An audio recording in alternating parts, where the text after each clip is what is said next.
Okay, this is my Module 6 reflection over Google. We were told to do the Google training, Units 3 and 4. The Unit 3 was all about having a mostly paperless classroom, and then the sections in it were moving files into Drive, making fewer class copies, and bringing your quizzes online using Google Forms. So in the first one, which is the moving files into Drive, Google Drive is a safe place where you can store documents, slideshows, spreadsheets, pictures, videos, and much more. This is kind of ways that it's better than Microsoft Word, just because it's more secure and you can access it from anywhere that you have internet, and then or service if you're on your phone. You can add content to Google Drive by dragging and dropping files from your computer directly into your Google Drive. And then you can share and or color code folders in your Google Drive. So that's also beneficial. I know that I like to color code, so like different classes or different subjects or whatever, like that would be helpful.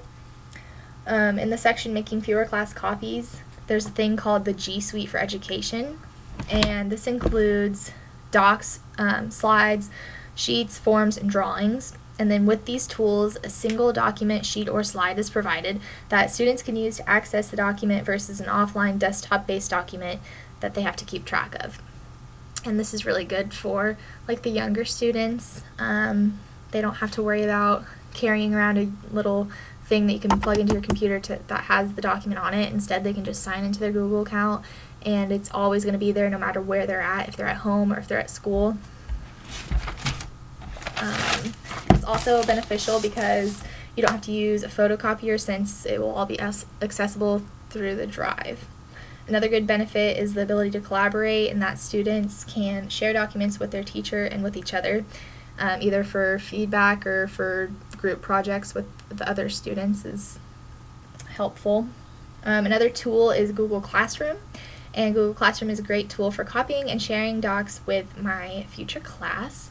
I could also use Google Classroom to distribute and collect assignments effortlessly. So instead of like having all these papers and worrying about them wherever they're at, getting lost or whatever, they're all accessible through the Drive, and it makes it a lot easier.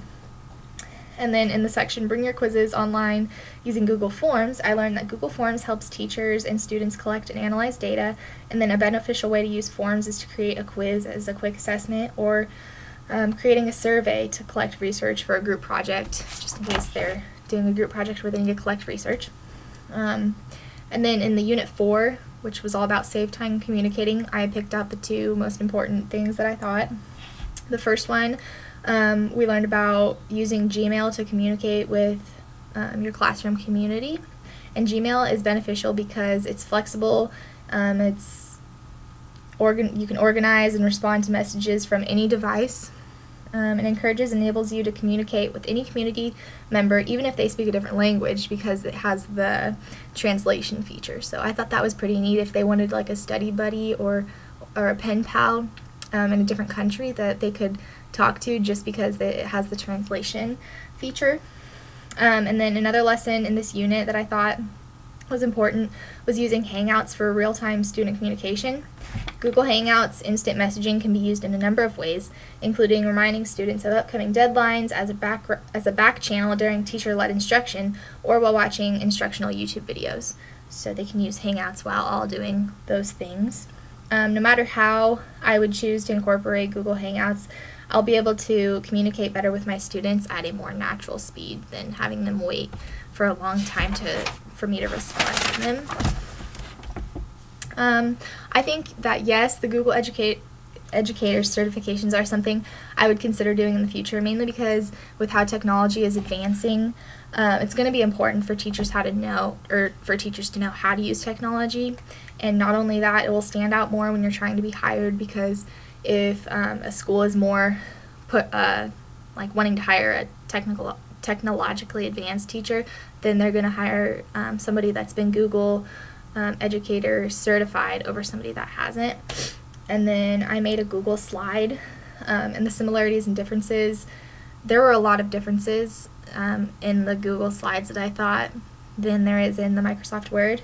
The only really similar thing I thought was the layout of both of them. They were both kind of similar with creating slides and like the toolbar, and etc. Like just that stuff that is compared to Word. And then the differences is that Google Slides can be accessed from anywhere, like I said before, as long as you have internet or service, and then a Google account. So as long as you can log into that, you can do it anywhere.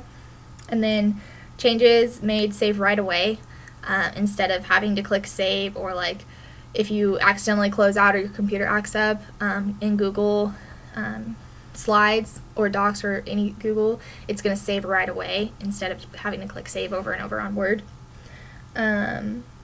Google Slides is free, so that is very beneficial compared to Microsoft Word. And then the only better thing about Microsoft Word is that the templates were already pre-made for you, so you didn't have to make those up. But other than that, I think Google was really, or learning about Google was really beneficial, and that I will use it in my classroom. So.